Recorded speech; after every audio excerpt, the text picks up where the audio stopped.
तीसरी न्यामत कलिया लाना, जीव जंत के पास न जाना। जिंदा मुर्दा बचा के बच्चा, हांडी भर लाना। कवि साहब जी संसार के जीवों को समझाने के लिए कह रहे हैं कि तीसरी नामत कलिया लाना, जीव जंत के पास न जाना। कहते हैं शिष्य, हे बच्चा, तीसरी नामत हम बोलते हैं कि कलिया लेके आना, जो कि किसी जीव जंत के पास मत जाना। साहब जो कलिया जो मंगा रहे हैं, जो मांस मंगा रहे हैं, वो कहीं जीव जंतु का मांस नहीं है, जिंदा मुर्दा छोड़ करके लेके आना है। तो वो कलिया कहीं बाहर से नहीं लेके आना। वो कलिया का मतलब है कि मांस, और मांस रूपी ये लोथड़ा जो मानव जीवन है, इस मानव जीवन यही एक कल्याण पद पर आत्मा को पहुंचाने का एक स्टेज है, यही एक हरि मंदिर है। इसी कलिया रूपी मंदिर के मातहत ही जीव अपने कल्याण पद पर पहुंच सकता है। ऊपर की कड़ी में समझाया गया कि प्रेम रूपी जल जब विचार जब शुद्ध बन जाता है, पवित्र विचार जब प्रेम के द्वारा बन जाता है, तो हृदय जो है उस प्रेम रूपी जल से भर जाता है, हृदय गदगद हो जाता है। प्रेम और स्नेह जो एक अटूट विश्वास हो जाता है, प्रेम का रिश्ता जुड़ जाता है उस सतगुरु से। अब उस परमात्मा को पाने के लिए हमें पूर्ण धनी सतगुरु की आवश्यकता है। अब ये विरह जो हमारे अंदर जो तड़प रहा है बगैर सतगुरु के, ये हमारे अंदर के हृदय में कोई शांति नहीं दे सकता। जब सतगुरु के पास जाते हैं तो सतगुरु अपने शरण में अपना कर उस परमात्मा से मिलाप करने के लिए एक नाम रूपी डोरी व ज्ञान देते हैं, और वो जुक्ति समझाते हैं कि किस तरह से उस ज्ञान के अलावा, ज्ञान के मातहत, ज्ञान के सहित हम कैसे उस मालिक तक पहुंच सकते हैं। तो उस ज्ञान बात उठती है, ज्ञान क्या है कि वो नाम रूपी ज्ञान। उस ज्ञान को शब्द भी कहा, नाम कहा, अनहद नाद कहा, आकाशवाणी कहा, कलाम इलाही कहा, इसमें आजम कहा। संतों ने नाना प्रकार के उन नाम से उस शब्द को पुकारा है। वह ज्ञान को तीसरी पातशाही श्री गुरु अमरदास जी कहते हैं कि अंतर ज्ञान हर रतन है, मुकत करावण हारा, नानक जिसनो नदर करे, सो पाए सो दर होवे सचियारा।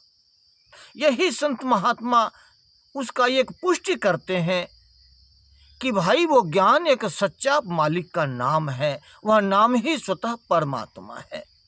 जब सतगुरु के शरण में जाते हैं तो उस नाम को पाने की युक्ति बता देते हैं कि वही नाम ही, उस नाम तक जब आत्मा पहुंचती है तभी ये मुक्ति के द्वार पर जाती है, आत्मा मुक्त हो पाती है।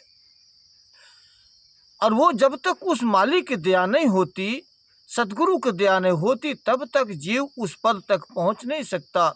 जब वहां पहुंचता है तो दर भी सच्चा हो जाता है। ऐसा उस नाम की एक महिमा है। तो कलिया का मतलब है कि कल्याण पद। कल्याण पर पद पाने के लिए हम सतगुरु के पास जाते हैं। सतगुरु के युक्ति के द्वारा हम ज्यों ज्यों अपनी सूरत को एकाग्रता में लाते हैं, ज्यों ज्यों हमारी सूरत एकाग्रता होती है, और ऊपर से जो वो नाम जो आ रहा है, जो शब्द हो रहा है, जो मालिक के दरबार से आ रहा है, उस मालिक से आता हुआ दरबार से जो धुन आ रही है, जो आकाशवाणी आ रही है, जो अमृत बरस रही है, जब आत्मा उस अमृत को पीना शुरू करती है, जब उस दर तक पहुंचती है, उस शब्द के अंदर वो एक कैचर शक्ति है जो अपने तरफ आत्मा को खींच लेती है। वो शब्द में उतनी ताकत है। तो वही शब्द जो है ये कल्याण पद है। उसी में समाने के लिए ये शरीर के माध्यम से ही, शरीर में आज आत्मा बैठी तभी अवसर प्राप्त हुआ। इसलिए कलिया कहा कि तीसरा नियामत कलिया लाना, यानी कि शरीर में आई हुई आत्मा मांस के लोथड़े में बैठकर उस मालिक की दर तक पहुंचने का सारा खाज इस मांस के लोथड़े में ही रखा है। शरीर रूपी मंदिर में ही वो रब रखा गया, उसकी जुगती भी इसी के अंदर है। इसलिए कहते हैं कि उस कल्याण पद को पाने के लिए जो हमारा जब ध्यान एकाग्रता में लगता है, जब सूरत हमारी शब्द में समाने के काबिल होती है, तब वो जो जैसे वाणी नीचे कहती है कि जिंदा मुर्दा छोड़ के बच्चा हंडी भर के लाना। तो जिंदा मुर्दा जीव क्या है? जिंदा मुर्दा ये हमारा शरीर ही है। ज्यों ज्यों सूरत लगती है तो हमारी एड़ी से लेकर चोटी, सिर की चोटी के तलवे तक रूहानी सफ़र होता है।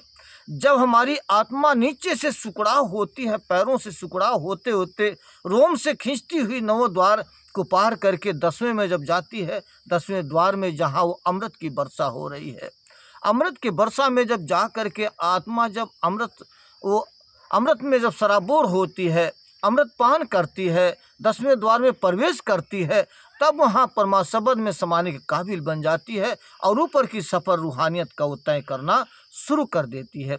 उसी समय आत्मा जीते जी मर जाती है।